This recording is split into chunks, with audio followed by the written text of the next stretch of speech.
ድርሳነ ዑራኤል ዘመስከረም። አንድ አምላክ በሚሆን በአብ በወልድ በመንፈስ ቅዱስም በእውነት እናምናለን። ጸሎቱና በረከቱ ለዘላለሙ ከሁላችን ጋር ይሁንና በመስከረም 22 ቀን የሚነበብ የሚጸለይ የመላእክት አለቃ የቅዱስ ዑራኤል ድርሳን ይህ ነው። ቅድመ ዓለም የነበረ ለዘላለም ሕያው ሆኖ የሚኖር በእግዚአብሔር ስም እንናገራለን። ዳግመኛም ይህ ቅዱስ ዑራኤል ለአንጎት ሀገር ምዕራብ የምትሆን ወደ ላስታ ምድር ሄደ። ይህችውም እንደ ንጉሱ ቴዎዶሲዮስ ልጅ እንደ ገብረ ክርስቶስ የዚህን ዓለም መንግስት የናቀ የንጉሱ የላሊበላ የመንግስቱ መናገሻ ከተማ ወይም መዲና ነች። ዙሪያዋንና ዳርቻዋን ሁሉ በክንፉ እየዞረ ከሰሜን ወንዝ እስከ ተከዜ ከለምለሙ ቦታ ድረስ በመስቀል አምሳል ባርኮ በጌታችን በኢየሱስ ክርስቶስ ደም ረጫት። ከብዙ ዓመታት በኋላ ጌታችን ኢየሱስ ክርስቶስ ለቅዱስ ላሊበላ ተገለጸለትና ወዳጄ ላሊበላ ሰላም ላንተ ይሁን፣ ይህን ምድር ላንተ አስራት የሆነ ዘንድ ሰጥቻለሁና ተቀበል አለው። ክፉም ድሃም ምስኪንም ባለጸጋም ቢሆን ተነሳይ ጻድቅም ኃጥእም ቢሆን በእኔና ባንተ ስም አምኖ የሞተና በውስጧም የተቀበረ እስከ 7 ትውልድ ልምርልህ ስነግርህ በተጨማሪም ትእዛዜን ተላልፈው ከነበሩ ከ200 ነፍሳት ጋር 88,000 ነፍሳት እምርልሃለሁ። ተስካርህን ወይም መታሰቢያህን ያደረገና ስምህን የጠራ እግርህ የረገጠውን መሬት የቀመሰ ለጸሎትም ከቆምክበት ቦታ የመነጨውን ውሃ የጠጣ እምርልሃለሁ። የለመንከኝን ሁሉ ሰጠሃለሁ። ላሊበላም አቤቱ ጌታዬ ይህን ያህል የምህረት ቃል ኪዳን ለማን ሰጠህ? ይቅርታና ምህረት ልማድህ ስለሆነ ይህን ሁሉ ሰጠኸኝ እንጂ። ነገር ግን ጌታ ሆይ ፈቃድህ ይሁንልኝ። እንግዲያስ ጌታዬ ሆይ የነገርከኝ ሁሉ እንድትፈጽምልኝ ቃል ኪዳን ግባልኝ አለ። ጌታም በአባቴ ስምና በደቀ መዛሙርቴ ላይ በወረደው የባሕርይ ሕይወቴ በሚሆን በመንፈስ ቅዱስ በጰራቅሊጦስ ስም በእናቴም ስም ቃል ኪዳን እገባልሃለሁ አለው። ላሊበላም እንዲህ አለው፣ አቤቱ ጌታዬ ሆይ ቸርነትህ እንደ ሰማይ ኮከብ እንደ ባሕር አሸዋ እንዴት የበዛ ነው! ይህን ሁሉ ቃል ኪዳንስ የሰጠኸኝ በማንኛው ስራዬ ነው? አንተ ቸር ሰው ወዳጅ በመሆንህ እንዲሁም ወሰን ድንበር የሌለው ከሙላቱ የማይጎድል የምህረት ባሕር በመሆንህ ነው እንጂ አለው። ዳግመኛም ጌታችን ላሊበላን ለሐዋርያቶቼ በሰጠሁት ቃል ኪዳን መጠን ለአንተም ይደረግልህ አለውና ከእርሱ ተሰወረ። ላሊበላም የአምላኩን ቸርነትና እውነተኛ የሆነ ቃል ኪዳኑን በሰማ ጊዜ በጣም ደስ አለው፣ እግዚአብሔርንም አመሰገነ። ከዚህ በኋላ ስሙ ዑራኤል የተባለው መልአክ በክንፉ የጌታችንን ደም ይዞ ወደ መንዝ ምድር ሄደ። ሙሴ የእግዚአብሔር ልጅ በደብረ ሲና በእሳት አምሳል ሆኖ የእሳቱ አምድ ከለምለሙ ቅጠል ጋር ተዋህዶ እንዳየው በክንፉ እንደ እሳት አምድ በአየር ላይ በመቆም ፈጽሞ ከመረጠ በኋላ የቅዱሳን የጸሎታቸው ቦታ ከምትሆን ከክሊና ምድር ደብረ ቆጵሮስ ላይ አረፈ። ከዚያም አዋቆችንና ሰነፎችን የሚያስቱ እነርሱም በጾምና በጸሎት ሊከላከሏቸው የማይችሏቸውን ብዙ አጋንንትን አገኘ። ጾምና ጸሎት በሰይጣን ዘንድ እንደ ጦር ወግቶ ዓይንን የሚያፈስና ራስንም በዱላ መትቶ የሚፈነክት ነውና ያን ጊዜ የመላእክት አለቃ ቅዱስ ዑራኤል በዚያች በቆጵሮስ ገዳም ውስጥ የጌታችን የኢየሱስ ክርስቶስን ደም ረጨ። ስለዚህም አጋንንት ሁሉም በዚሁ በደሙ መረጨት ተደመሰሱ። በዚያች ገዳም ውስጥ ጠንቋዮችና አጋንንት እንዳይኖሩ እግዚአብሔር በቅዱስ ዑራኤል እጅ እንዲደመሰሱ አድርጓልና አጋንንትን ሁሉ በመቅሰፍቱ ካወጣቸው በኋላ ዳግመኛ ወደ ቆጵሮስ ገዳም እስከ ዓለም ፍጻሜ እንዳይገቡ በስሙ አማላቸው። ከዚህ በኋላ እንደ እነርሱ ያልሆኑ እንደ ክቡራን አባቶቻቸው ያሉ ለሰው ዓይን በሌላው ዘመን እስኪለወጡ ድረስ በዚያች ገዳመ ቆጵሮስ ላይ የመንፈስ ቅዱስ የጸጋው በረከት መላ። ከዚያን ጊዜ ጀምሮ በዚያች በቆጵሮስ ገዳም ውስጥ መናፍስት ርኩሳን አጋንንት ሁሉ በፍጹም አልተገኙም። በዘንዶ የሚያመልክ አንድ ሰው ነበር። እርሱም የበረሃውን እንስሳት ሁሉ የሚገዛ ነው። እርሱም አንዳንድ ጊዜ እንደ ወፍ፣ በሌላ ጊዜ ደግሞ እንደ አንበሳ ይመሰላል። እንዲሁም እንደ አንበሳ ይጮሃል፣ ይንጎራደዳል፣ እንደ ትንሽ ጥጃም ይቦርቃል። ከዕለታት በአንድ ቀን በልቶ ጠጥቶ ሰከረና ዓይኑ ተለውጦ ደም መሰለ ወይም ደም አለቀሰ። የእግዚአብሔር መልአክ የዚህን ሰው ትዕቢቱን ወይም እብሪቱን አይቶ የስሙ አጠራርና የተንኮል ስራው ፈጽሞ ከምድር እንዲደመሰስ ወደ እግዚአብሔር እየጸለየ ለመነ። እግዚአብሔርም የልመናውን ጸሎት ሰማና መልአኩን ያን ወንጀለኛ ሰው በመብረቅና በነጎድጓድ ድምፅ እንዲያጠፋው ፈቀደለት። ያን ጊዜ የእግዚአብሔር መልአክ በቆጵሮስ አንጻር ላይ ወረደና ምድሪቷን አነዋወጣት። ቤተሰቦቹም ሁሉ እስኪደነግጡ ድረስ የመሰረቷ ድንጋዮች ፈራረሱ። ያንም ወንጀለኛ ሰው በእሳት ሰይፍ ገደለውና በክፉ አሟሟት ወዲያው ሞተ። ከዚህ በኋላ መልአኩ የቆጵሮስን ምድር አመልክቶ የአብርሃም ቤት እንደቀደስክ ይህችን ምድር በቃልህ በችሮታ ቀድሳት፣ በበረከትህም ባርክልኝ። በዚህ በወንጀለኛና በተንኮለኛ ሰው ስራ ምክንያት ይህችን ቦታ አታጥፋት፣ በይቅርታ ብዛት ቀድሳት፣ ለምስጋናህም ማደሪያ አድርጋት እንጂ አለ። ያን ጊዜ የሰማይና የምድር የጻድቃንና የሰማዕታት በረከት ሁሉ ወረደና በዚያች ቦታ በውጫም በውስጧም መላ። እግዚአብሔርም ለአንተ ርስት ጉልት ትሆንህና ገንዘብ አድርጋት አለው።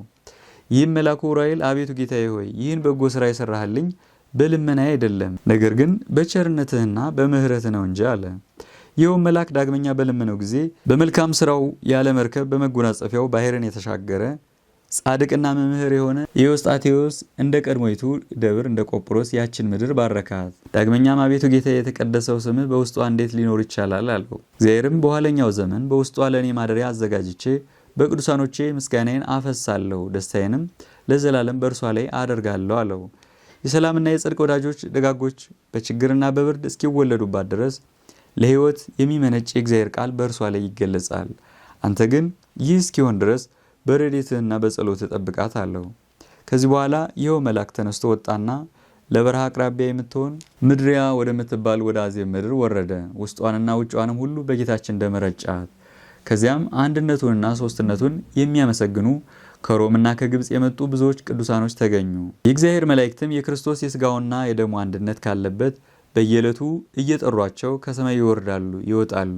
ከዚህ በኋላ ከመለኮቱ ግርማ የተነሳ እየፈራና እየተንቀጠቀጠ ክንፉን ታጠበ።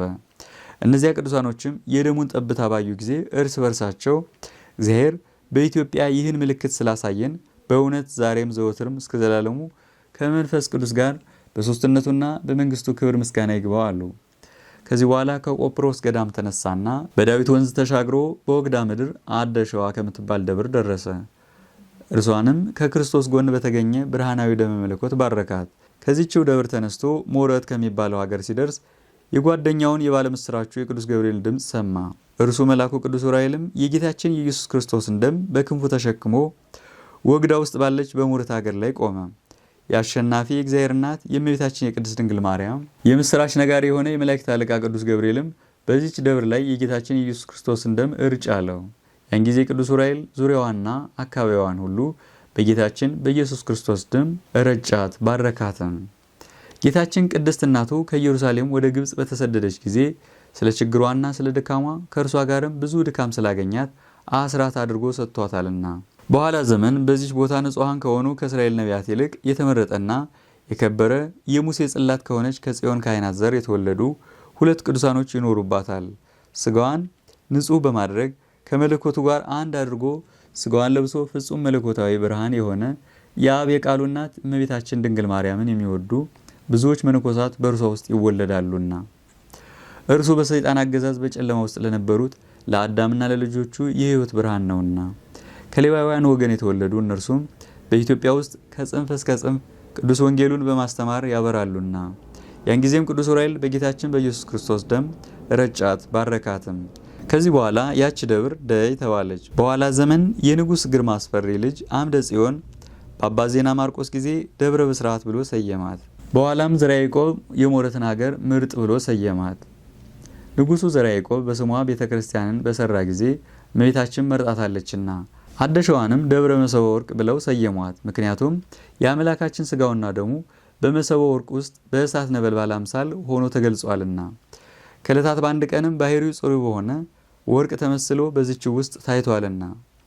ከዚህ በኋላ መልአኩ ቅዱስ ዑራኤል ተነሳና በብርሃን ሰረገላ ተጭኖ በእንሳሮ በኩል የጭልጋን ባህር ተሻግሮና አልፎ ግራሪያ ምድር ከወንዙ ደረሰ። በዚያም ውስጥ ይህች ወንዝ ለኢትዮጵያ ሕዝብ ሁሉ የኃጢአት ማስተሰሪያ ትሆን ዘንድ ንጹሕና መለኮታዊ ከሆነ ከጌታችን ከኢየሱስ ክርስቶስ ጎን ለሕይወት ከፈሰሰው ወይም ከመነጨው ደም እርጭ ሲል የሚካኤል ድምፅ ተሰማ። ዳግመኛም አንተም እንደምታውቀው ሁሉ በስደቷ ጊዜ በግብፅ አገር ስላገኛት መከራና ችግር ይህችን አገር ለስደቷ መታሰቢያ ትሆናት ዘንድ ጌታችን ለእናቱ ስለሰጣት የግራሪያን ምድር ተራሮቿን አጸዶቿንና ሜዳዎቿንም ሁሉ ባርክ ቀድስም አለው። ይልቁንም በኋላ ዘመን ይህች ቦታ የቅዱሳን ልዩ ቦታቸው ትሆናለች። በእርሷም ብዙዎች አብያተ ክርስቲያናት ይሰሩባታል። የመንፈስ ቅዱስም የጸጋው ብርሃን እስከ ዘላለም አይለያትም። ያን ጊዜ መላእክት አለቃ ቅዱስ ዑራኤል ከአምላካችን ጎን የፈሰሰውን ደም ረጫት፣ ቀደሳትም። ወዲያውም የመለኮት ብርሃን ከበባት። ስለዚህ ይህች ወንዝ የደም ዜጋና አገታ ዜጋ መል ወንዝ ተብላ ተሰየመች። መለኮታዊ የሆነ የጌታችን የኢየሱስ ክርስቶስ ከጎኑ የፈሰሰው የደሙ ብርሃን ከቧታልና። በዚያች ዕለት መጋቢት 27 ቀን ጌታችን በተሰቀለ ጊዜ ብርሃን የለም ነበር። ነገር ግን መልአኩ ዑራኤል የጌታችንን ደም እየረጨ በመጣ ወይም በደረሰ ጊዜ በዚያው ሀገር ውስጥ ብርሃን ታይቷልና። ከዚህም በኋላ በደመና ተጭኖ ሲሄድ ሞሎ ከሚባለው ቦታ ደረሰ። ከዚያም ወደ እንጦጦ ተራራ ሄደና የጌታችን ኢየሱስ ክርስቶስን ደም በላዩ ላይ ረጨ፣ ዙሪያዋንም ሁሉ ባረከ። ከዚህ በኋላ ተነስቶ ወደ የረር ወረደና ከአደባባዩ አንስቶ እስከ ጨለቅለቅና ፍልውሃ ድረስ ያለውን በምስራቋና በምዕራቧ በቀኟና በግራዋ ያሉትን አገሮች ሁሉ በአምላካችንና በጌታችን ደም ባረካት። ይህች የረር ተራራ አምላክን የወለደች የእመቤታችን የቅድስት ድንግል ማርያም አስራት ከመሆኗም በላይ ለኢትዮጵያ አገሮች ሁሉ ማዕከላዊ ናትና ከእርሷም ሄዶ ደብረ ዝቋላ ላይ ወጣና ከሕዝቡ ሁሉ ከአዳም ልጆች የተመረጡ ንጹሐን የሚሆኑ የአብርሃምና የይስሐቅ የያዕቆብም ልጅ ከምትሆን ከእመቤታችን ከቅድስት ድንግል ማርያም ንጹሕ የሆነ ስጋዋን ነስቶ ከለበሰው ስጋ ከጌታችን ጎን የመነጨውን ቀይ ደም በባሕሮቿ ውስጥ ጨመረው። ያን ጊዜም ከአምላካችን ውሃና ደም ተቀላቅሎ ከጎኑ እንደመነጨ ባሕሩ በቀይና በጠራ ውሃ መልክ ታየ። መልአኩ ዑራኤልም የደብሯን 4 ማዕዘኖቿና ቦታዋን ሁሉ ባረከ። በየተራራዋም ላይ ያለው ውሃ ካለበት ቦታ እንደ ወተት ስለረጋ ወዲያና ወዲህ ሊፈስ አልቻለም። ይኸው ባሕር አስቀድሞ ከተራራዋ ላይ በ4ቱ ማዕዘንና በዙሪያዋም ሁሉ እየወረደ ይፈስ ነበርና የሰማያን የቅዱስ ዑራኤል ሰራዊት መጡና በላዩ ላይ የሚኖሩትን የአጋንንትን ማህበር ሁሉ በታተኗቸው። ከበታቿ ያሉ ወይም የሚኖሩ የአገሩ ሰዎችም የመላእክት ሰራዊት በተራራዋና በዙሪያዋም ሁሉ እንደ አጥቢያ ኮከብ ሲያበሩ አዩአቸው። ስለዚህ ደብረ ዝቋላ ኮከበ ገዳም ተብላ ተሰየመች። ከዚችም ወደ ምድረ ከብድ ሄዶ እንደ ደብረ ዝቋላ ባረካት። ወደ ምድረ ወረብም ሄዶ እንደ ክሊና ምድር እንደ ደብረ ቆጵሮስ ከምሁር ጀምሮ እስከ ዝዋይ ወሰን ድረስ በጌታችን ደም ረጫት። የዚያችም ሀገር ስም መንዝና ስልጤ ነው። ከዚህ በኋላ ወደ ዝዋይ ሄደና ባሕሩ መካከል ባለው ደሴት ከፍተኛ ተራራ ላይ ወጣና ቆመ። ከተጫነበት ደመና ላይ ወረደና በአንደኛው ክንፉ ከዝዋይ በባሕር ቀርቶ በአንደኛው ክንፉ ደግሞ ከያዘው ከጌታችን ከኢየሱስ ክርስቶስ ጎን የቀዳውን ደም ጨምሮ ከከንባታ ምድር አንስቶ እስከ እናሪያና አረብ ወሰን ድረስ ሁሉንም ረጨ። ከዚህ በኋላ ተነስቶ የፀሐይ መውጫ ወደምትሆን ምድር ሄደና ከምስራቁ ተራራ ላይ ወጥቶ የሐዘሎንና የያግሙን ምድር ሁሉ ባረከ። አሰቦት ተራራም ላይ በወጣ ጊዜ ቅዱስ ሚካኤል ይህችን ተራራ ሳትዘገይ የጌታችንን ደም በፍጥነት ርጫት አለው።